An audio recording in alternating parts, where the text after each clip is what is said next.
Noon siya ay hari, masigla ang pagbati, mahigpit ang hawak ng mga daliri, at ang lakad na may matuwid. Mahusay ang kanyang palumpati, makisig kung siya ay magdamig. Malalim ang kanyang pag-iisip, at lahat ay sa kanya makatitig. Ngunit ngayong siya ay pagod na, mahina na rin ang katawan. Pinagmamasdan niya lamang sa bintana ang unting-unting pagdaloy ng ulan. At ang unang tanong sa umaga, kung ano ang kanyang nagawa sa paglipas ng nasyampuang taon, nang siya'y malakas at bata pa.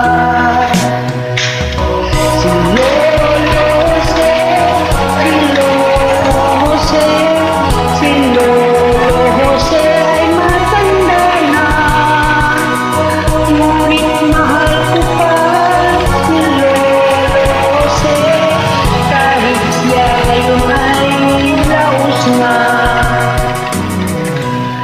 Sa piling ng kamaalaala, lagi na lang ang nag-iisa.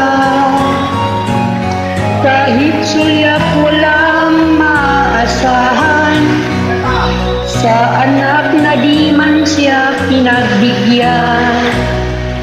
At ang unang tanong sa umaga, kung mayroon pa siyang magigisnan sa liwanag sa nalalabing buhay. Ngayon siya'y matanda at laos na.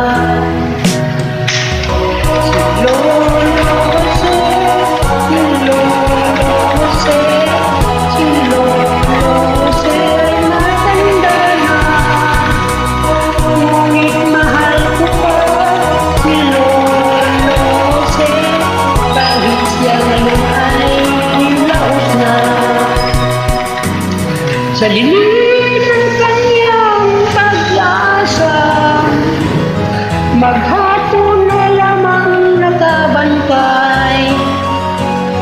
Kung kanyang matatanaw pa ang hiwaga nang hindi malimot niyang naparaan, at ang iwan ng kahapon di na mapagpuan, at ang sinag ng umaga dinaanan ng ulan, at ang hirap ng nasa puso di na mapapantayan. Kung maaari